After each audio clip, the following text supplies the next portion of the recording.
بالاخره اوزون 11 هم اومد و این بار با یک سری از قابلیت‌های جدید اومده تا جای خودش رو حتی از قبل هم توی مارکت موسیقی محکم‌تر بکنه. پلاگین اوزون که یکی از قدیمی‌ترین و قدرتمندترین پلاگین‌های مسترینگ تو جهان هست، به موزیسین‌ها این امکان رو داده تا بتونن موزیک‌های خودشون رو به نحوی استاندارد مستر بکنن تا بتونن توی پلتفرم‌های موسیقی مثل اسپاتیفای، ساوند کلاود، تایدال، اپل میوزیک یا سایر پلتفرم‌های دیگه قرار بدن. اگر تو هم می‌خوای که موزیکت رو توی یکی از این پلتفرم‌ها آپلود بکنی، حتما این ویدیو رو ببین، چون قراره که تمامی قسمت‌های جدید این پلاگین رو بهت آموزش بدم و بگم که چطور میتونی با اوزون 11 موزیک خودت رو به نحوی استاندارد مستر بکنی. پس حتما برای حمایت از من کانالم رو همین الان سابسکرایب کن و زنگوله کنارش رو فعال کن و این ویدیو رو هم لایک کن و تا انتها با من همراه باش.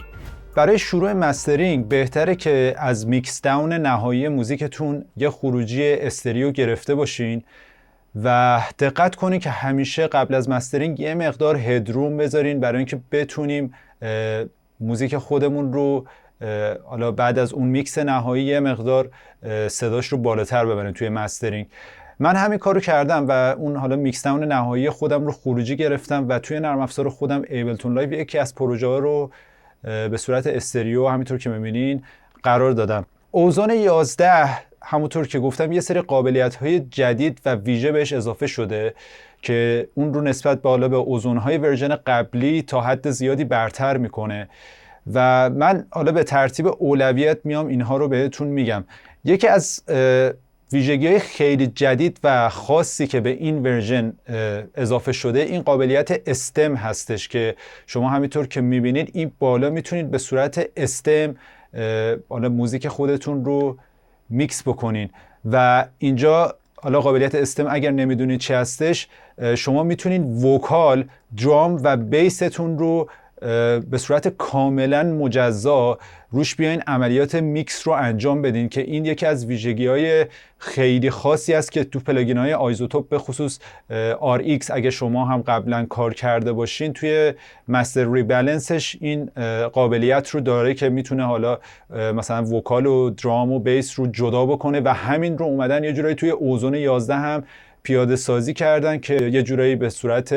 ریل تایم هستش، یعنی شما همزمان که پلی بک رو دارین انجام میدین میتونین روی لاین وکالتون، روی لاین درام و بیستون به صورت جداگونه پروسسینگ رو انجام بدین و همینطور میتونین ماژول ها رو به اینها اختصاص بدین که حالا من یک سری از ماژول ها رو از قبل توضیح دادم، حالا توی ویدیوهای قبلی میتونین بریم ببینین از لینکی که براتون میذارم، ولی خب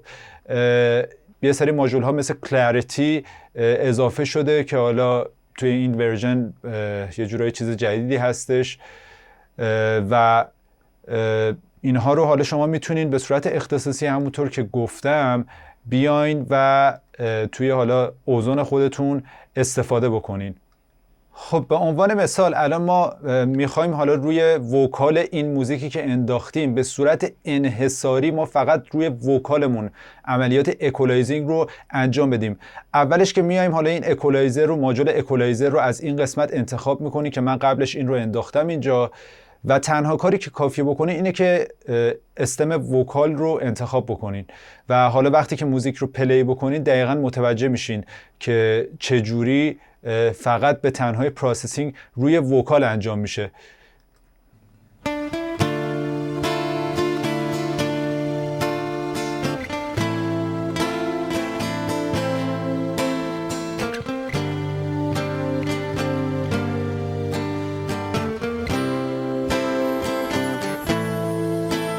همه حرفاتو زدی بازم، این قلب من شده دیگه هم رازم، از عشق تو نمیشه گذشت این بار، هر باری احساس فای تو شدن ضد من، بیمهری های تو شده حق من، آخه این چه رسمیه داری انگار. و دقیقا همین کار رو میتونین با سایر لاین های دیگه هم انجام بدین، یعنی رو درام و بیس هم میتونید دقیقا همین کار رو انجام بدین. یعنی اگه اینجا ما درام رو انتخاب کنیم همینطور که میبینین، حالا من از وسط ترک براتون پلی میکنم که جایی که درام میاد رو براتون سولو میکنم. اول اینجا ماژول رو باید سولو کنیم، بعد از خود این قسمت اکولایزینگ که دقیقا ببینید چجوری میتونیم به تنهایی فقط روی درام عملیات اکولایزینگ رو انجام بدیم. دیگه هم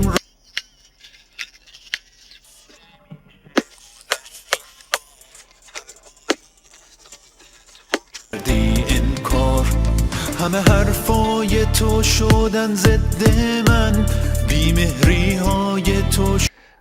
پس توی این قابلیت ما دیگه هیچ شکی نداریم که تقریبا هر عملیاتی ما انجام میدیم به تنهایی فقط روی اون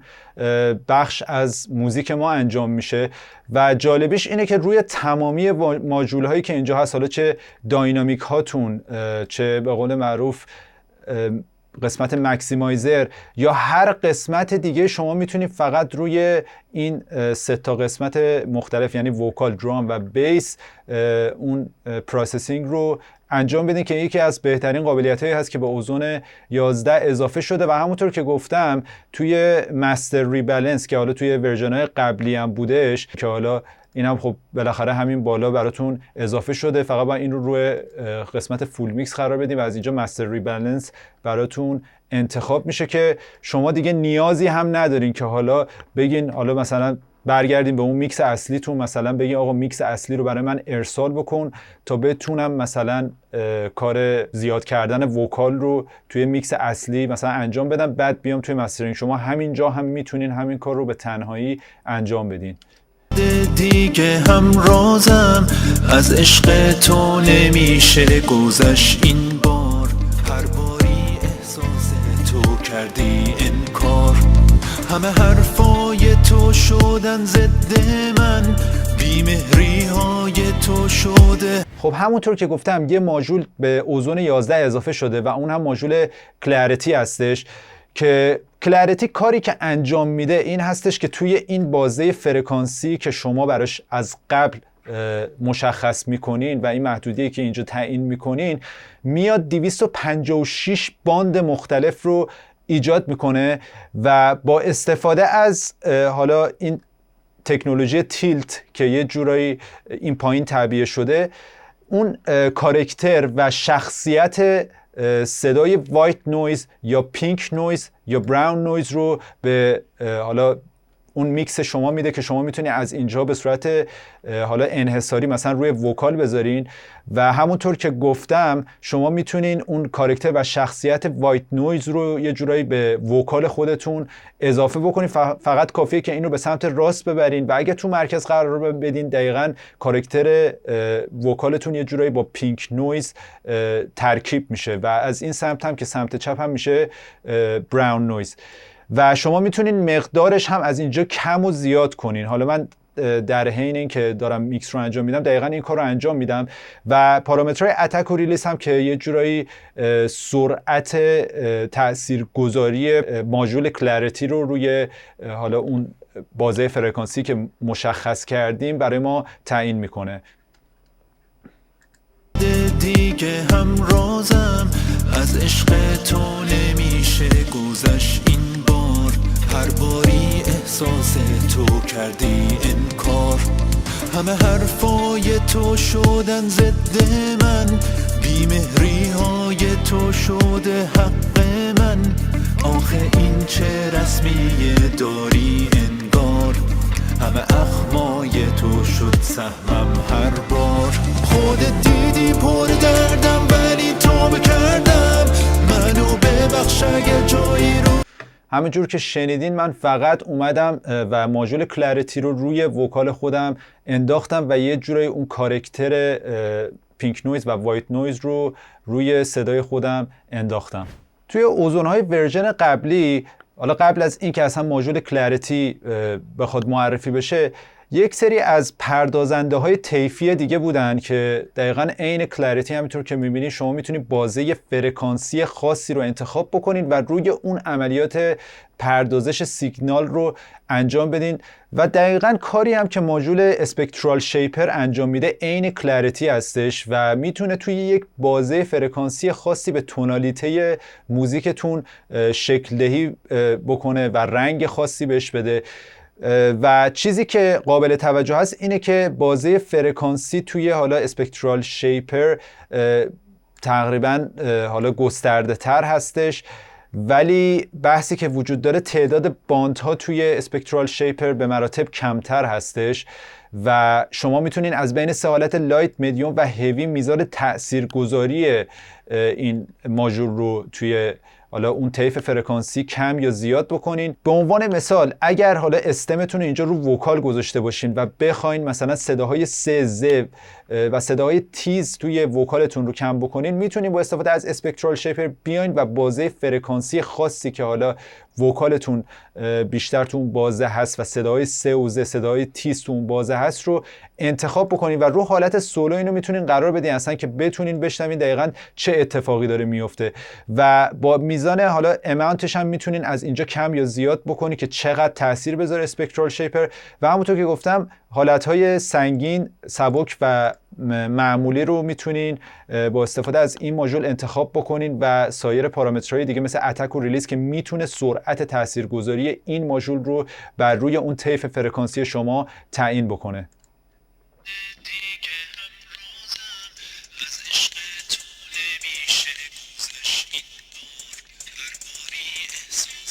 تو کردی انکار،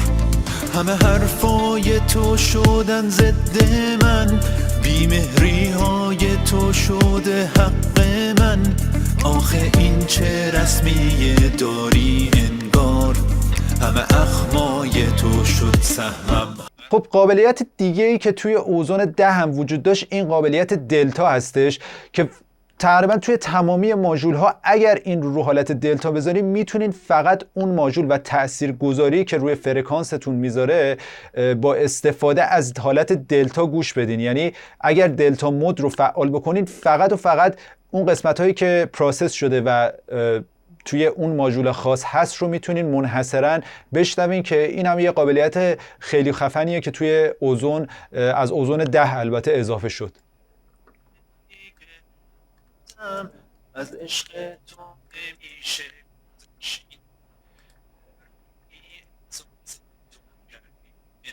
خب ماژول دیگه که اینجا قرار داره ماژول لو اند فوکس هستش که این هم تا حد خیلی زیادی شبیه همین کلریتی است،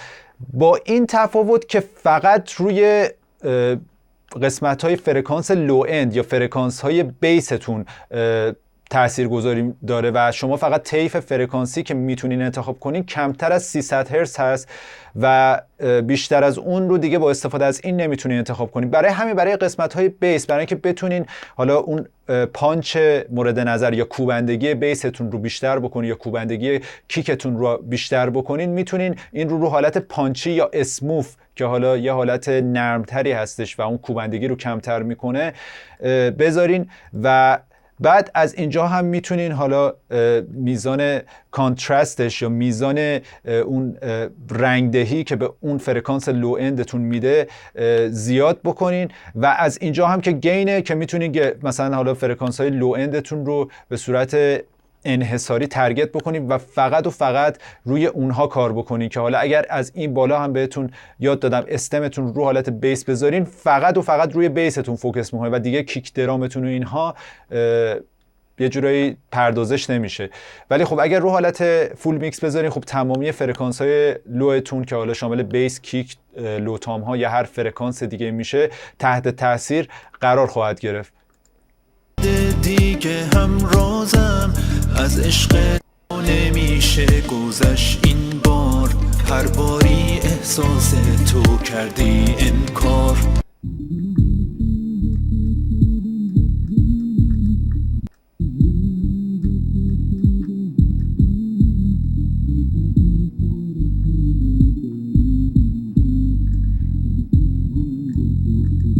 هم هر بار خودت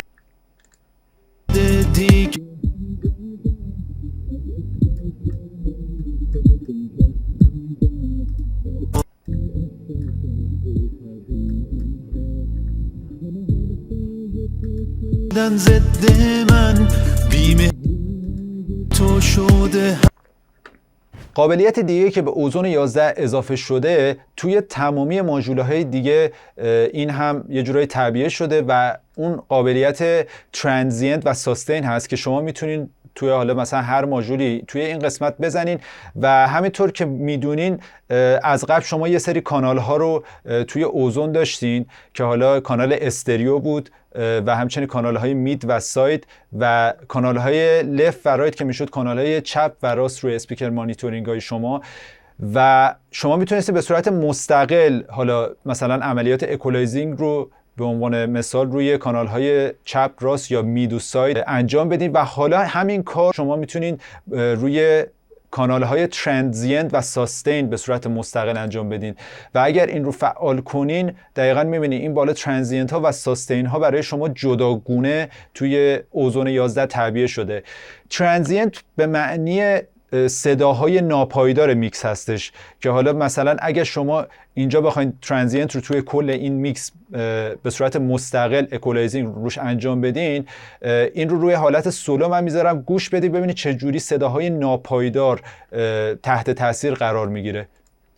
دیگه همرازم از عشق تو نمیشه گذشت این بار، هر باری احساس تو کردی انکار، همه حرفای تو شدن ضد من، بیمهری های تو شده حق. و دقیقا همین کار رو میتونین با کانال ساستین انجام بدین که حالا من اینم رو حالت سولو میذارم دقیقا گوش بدین ببینید چه عملیاتی رو شما مستقلا میتونین روی این کانال انجام بدین. دیگه همرازم از عشق تو نمیشه گذشت این بار، هر باری احساس تو کردی انکار، همه حرفای تو شدن ضد من، بیمهری های تو شده. خب این دوتا کانال چی هستن دقیقاً؟ ترانزینت ها در حقیقت همونطور که شنیدین صداهای ناپایدار توی میکسمون هستن، حالا چه وکال باشه چه درام ها باشه، صداهایی که دائم در حال تغییر داینامیکاشون.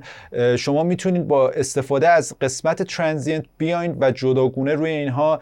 مسترینگ رو انجام بدین و همینطور ساستین هم حالا اون قسمت هایی هستن که یه مقدار پایدارتر هستن، یه مقداری باثبات‌تر هستن و اینها اگر شما بخواید حالا اون کانال ها رو هم به هم اتصال بدین میتونید با استفاده از این هر دو کانال رو یه جورای همزمان با هم دیگه یعنی لینکشون بکنین و این حالا عملیات اکولایزینگ رو مستقلا انجام بدین که همونطور که گفتم روی سایر ماژول های دیگه مثل داینامیک ها که یه جورایی اینها هم تحت تاثیر این کانال ها هستن میتونین این کار رو انجام بدین. البته خود داینامیک نداره و داینامیک EQ شما باید بیاین تا ترانزینت و ساستین رو ببینین، ولی خب توی خیلی از ماژول های دیگه مثلا ایمیجر که برای واید تر کردن میکس هستش و برای استریو کردن میکس هسته، شما دوباره میتونین همین ترانزینت و ساستین رو ببینید و روی دو تا کانال مجزا این عملیات رو انجام بدین. در مورد استابیلایزر من تا توی ویدیوی قبلی که براتون لینکش هم گذاشتم تا حدی صحبت کردیم که یه ماژول جدید توی اوزون 10 بود و استابیلایزر کاری که انجام میده این هستش که به صورت حالا انحصاری میاد و اون کار شیپ دادن و شکل دهی به تون موزیک ما رو بر اساس حالا ژانر یا رفرنسی که ما براش تعیین میکنیم روی میکس ما انجام میده و یه جورایی حکم اکولایزینگ رو داره، ولی خب شما میتونین رفرنسش رو از اینجا انتخاب بکنین. مثلا اگر حالا سبکتون هیپ هاپ هست میتونین هیپ هاپ رو انتخاب بکنین یا اگه پاپ هست میتونین پاپ رو انتخاب بکنین و یه جورایی به حالا اون تونالیته موزیک شما یه جورایی شیپ و حالت خودش رو میده که از اینجا لوها، میدها و های یا همون فرکانس های لو، فرکانس های میدرنج و هایتون مستقلا میتونه توسط اینجا حالا این قسمت اکولایزینگ روش انجام بشه. همینطور میتونین سرعتش و میزان حالا تاثیرگذاریش رو که تا چه حد مثلا شدید باشه یا تا چه حد مثلا نرم باشه رو از این قسمت ها به صورت مجزا انتخاب بکنین و این هم مقدارش هستش که خیلی خیلی مهم هست که چقدر شما میخواین تاثیرگذاری روی به قول معروف اون میکس خودتون انجام بدین. علاوه بر اون ماژول ایمپکت هم اضافه شده که این هم توی اوزون ورژن قبلی اضافه شده بود که یه جورایی حالت ریتمیک رو به موزیک شما میده که من دقیقا توی ویدیوی قبلی اگر نمیدونید چی هستش راجع به ماژول ایمپکت هم کامل صحبت کردم که چجوری شما میتونین حالت ریتمیک رو با استفاده از این ماژول توی مسترینگ خودتون اعمال بکنین. خب قابلیت جدیدی که به اوزون 11 اضافه شده این مکسیمایزرش هستش که حالا شما اگر مکسیمایزر اوزون هم اگه چک بکنین میبینین که واقعا قیافش از حالا نسبت به اوزون 10 تغییر کرده. اگر اینجا نگاه بکنین تقریبا حالا اون الگوریتم هایی که داشتش برای مسترینگ تقریبا همونه. حالا شما میتونستید بین الگوریتم های مختلف انتخاب کنید و یه الگوریتم IRC لو لیتنسی هم اضافه شده برای کسایی که سیستم زیاد قوی ندارن. میتونن روی IRC لو لیتنسی بذارن تا زمانی که میخوان حالا عملیات مکسیمایزینگ رو انجام بدن فشار روی پردازندهشون کمتر بشه. و حالا قسمت های دیگهش که همونطوری هست، حالا قسمت گین که افزایش گین هست، خب لول صدای خروجی یا سیگنال خروجیتون هم میتونین از اینجا مشخص کنین که حالا این رو معمولا من روی 1/10 قرار میدم و همینطور ترو پیک هم میتونین براش فعال بکنین. خب از قسمت کرکتر هم میتونین تاثیرگذاری مکسیمایزر رو صرفاً روی سیگنالتون مشخص بکنین که اگر رو حالت وری فست بذارین تقریبا میتونم بگم به کلیپینگ خیلی نزدیک شدین، یعنی احتمال دیجیتال دیستورشنی که ممکنه براتون رخ بده خیلی زیاد میشه و هر چقدر اینو به سمت راست ببرین احتمال الیاسینگ یا دیستورشنتون کم میشه. ولی از اون طرف هم اتفاقی که میفته این هستش که باعث میشه ترانزینت های شما تحت تاثیر قرار بگیرن و یه مقدار اون کشش سیگنالتون بیشتر بشه که ممکنه توی یه سری از ژانرها خیلی جذاب نباشه و معمولا حالا خودم روی مقدار 2 یا پایینتر قرار میدم و زیاد حالا نمیخوام مثلا اون حالت ساستین روی سیگنالم باشه. برای همین مقداری که خودم معمولا میذارم همین مقدار 2 هستش که شما حالا میتونین طبق سلیقه خودتون حالا چیزی که میشنوین مقدارش رو کم یا زیاد بکنین. یه قسمت جدید دیگه که به اوزون 11 اضافه شده این قسمت آپوارد کامپرس هستش که حالا با آپوارد کامپرس اگر زیاد آشنا نیستین دقیقاً توی پلاگین های کامپرسی که حالا توی DAW خودتون معمولاً دارین ما میایم و با استفاده از تکنیک داونوارد کامپرس اون سیگنال خودمون رو کامپرس میکنیم که با استفاده از حالا فرشولد یا همون آستانه‌ای که داریم همونطور که میدونین میتونیم آستانه خودمون رو تا حدی بذاریم که اگر سیگنال بالاتر از اون آستانه رفت یه جورایی کمپرس انجام بشه. ولی توی عملیات آپوارد کامپرشن دقیقاً برعکس اون کمپرسورهای قدیمی که حالا توی DAW هممون هم هستش میاد و دقیقاً سیگنال هایی که زیر خط آستانه قرار دارن و سیگنال هایی که هنوز به خط آستانه نرسیدن رو یه جورایی کمپرس میکنه برامون و این قابلیت جدید توی اوزون 11 اضافه شده. برای چی؟ برای اینکه شما بتونین اون قسمت هایی که حالا لول صدایی شما یه مقدار کمتر از حد معمول هست، به عنوان مثال مثلا توی اینتروی که حالا مثلا ممکنه صدای موزیکتون یه مقدار کمتر از قسمت‌هایی باشه که حالا کوروس کارتون هست، میتونید با استفاده از این آپوارد کامپرشن این سیگنال اونها رو تحت تاثیر بذارین و اونها رو هم تا حدی بالا بیارین بدون اینکه به اون سیگنال هایی که حالا توی قسمت هایی که حالا داینامیک های شما خیلی دیگه اوج میگیرن تحت تاثیر قرار بدن بیاین و اونها رو با استفاده از آپوارد کامپرشن کم و زیاد بکنین. و الان من همین عملیات رو انجام بدم دقیقاً متوجه میشین چه اتفاق میفته و قبل و بعدش رو براتون میذارم.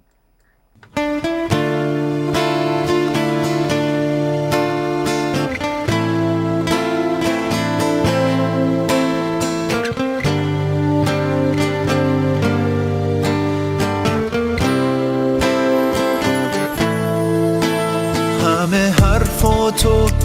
زدی بازم این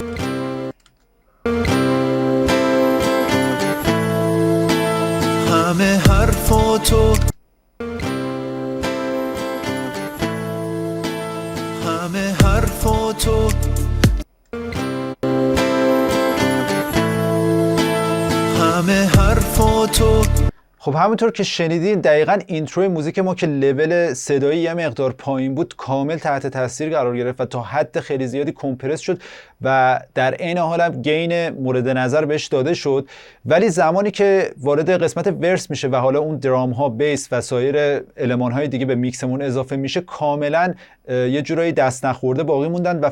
فقط اون قسمت هایی که حالا لول یه مقدار پایین بود اومدن بالا، که اینم یه تکنیک جالب هست توی کمپرس کردن که خیلی میتونه توی مسترینگ به خصوص به کارتون بیاد. حالا بریم سراغ هوش مصنوعی که توی اوزون 11 شرکت آیزوتوپ اومده استفاده کرده. همینطور که میدونین مستر اسیستنت از ورژن 9 به اوزون اضافه شد که میاد با استفاده از هوش مصنوعی یک نقطه شروع خیلی مناسبی برای عملیات مسترینگ شما بهتون میده که توی این ورژن مستر اسیستنت تا حد خیلی زیادی پیشرفته تر شده و علاوه بر اون قابلیت هایی بهش اضافه شده که به شما امکان دستکاری بیشتر روی ماژول ها میده و همینطور که میبینین علاوه بر اون ماژول هایی که تو ورژن های قبلی داشتیم یعنی استابیلایزر و اکولایزر، یک سری دیگه از ماژول های دیگه هم شما میتونین کنترل کنید و تاثیرگذاریشون رو کم و زیاد کنید که مثلا این داینامیک مچ یه جورایی میتونه تاثیرگذاری ایمپکت، ماژول ایمپکت رو کم یا زیاد کنه که شما میتونین این قسمت هم اماونتش رو کم و زیاد کنین، هیچ فرقی با این قسمت نداره. یا از اینجا میتونید حتی تاثیرگذاری استریو یا پهنای استریویی که براتون ماژول ایمیجر از اینجا اوزون با استفاده از هوش مصنوعی تشخیص داده رو کم و زیاد کنید که دقیقاً این هم همون اسلایدر هستش و شما میتونید کم و زیادش کنین. و همینطور برای کلریتی هم همینطور که میبینین یه اسلایدر جداگونه گذاشته که ماژول جدید اوزون بودش که شما میتونید تاثیرگذاری اون هم از اینجا کم یا زیاد کنین. و استابیلایزر هم که ماژول استابیلایزینگ هستش که بهتون گفتم که تقریبا کارش چی هستش و با استفاده از اینها هم میتونین خاموش یا روشن بکنین. و علاوه بر اون برای کم یا زیاد کردن صدای وکال منحصرا توی میکستون یک اسلایدر جداگونه گذاشته اوزون که خیلی میتونه کاربردی باشه. یعنی شما میتونید با استفاده از این اسلایدر صدای وکالتون هم حتی کم یا زیاد کنید. دیگه از این قابلیت فکر نکنم کاربردی تر باشه که حالا توی این اوزون تعبیه شده و خیلی راحت شما میتونید وکالتون رو کم یا زیاد کنید که خیلی میتونه پرکاربرد باشه که اگر حالا خودتون خواستید بدون اینکه به میکس مراجعه کنید صدای وکالتون رو فقط کم یا زیاد کنید. همه حرفاتو زدی بازم این قلب من شده دیگه هم رازم از عشق تو نمیشه گذشت این بار هر باری احساس تو کردی انکار.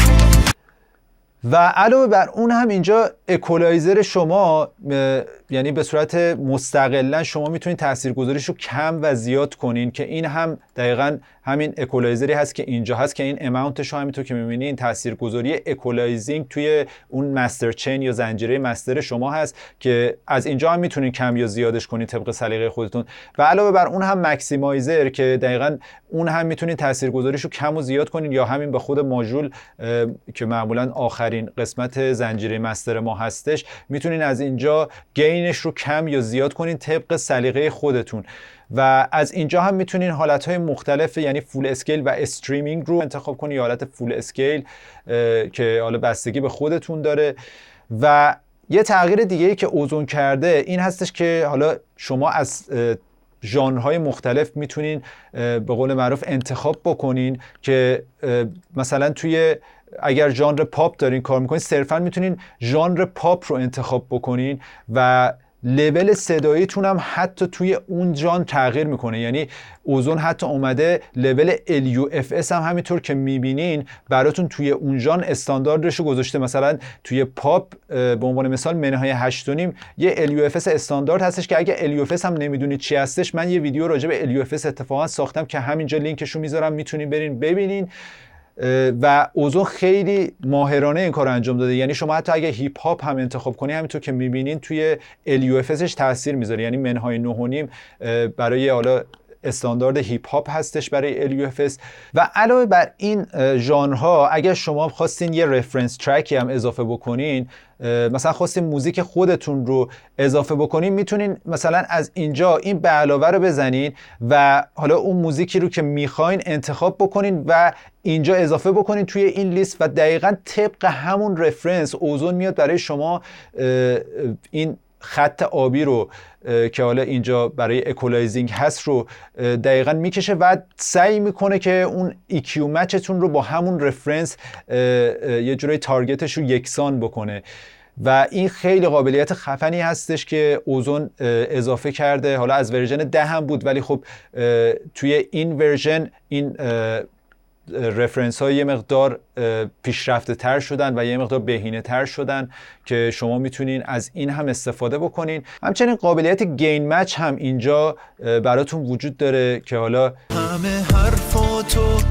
زدی به شما اجازه میده یه جورایی از گین استیجین تا حد خیلی زیادی جلوگیری بشه و بهتون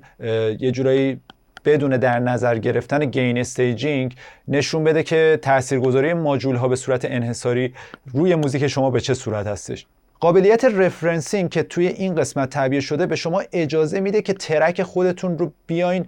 وارد بکنید و دقیقاً طبق اون اسپکترومی که حالا ترک اصلی خودتون که دارین کار مسترینگ رو انجام میدین روش با اون ترک رفرنس شما یه جورایی مقایسه بشه که دقیقاً ببینین اسپکترومش به چه صورت هست. که من از اینجا میام و یکی از آهنگای محسن یگانه رو انتخاب میکنم و همینطور که میبینین این ترک من اینجا اضافه میشه و شما قسمت‌های مختلفش هم مثلا ورس و کوروس و اینا رو البته خود اوزون تعیین میکنه که حالا میتونین اینها رو خودتون تغییر بدین و توی هر قسمت میتونین دقیقاً ترک خودتون رو با اون قسمتی که حالا رفرنس موزیکتون هست مقایسه کنین. جالبش اینه که میتونید همزمان تا چندین ترک رو به همین صورت وارد کنین و دقیقاً موزیک اصلی خودتون رو با اون موزیک رفرنس بیاین و آنالیز کنین. همه حرفاتو زدی بازم این قلب من شده دیگه هم رازم از عشق تو نمیشه گذشت این بار هر باری احساس تو کردی.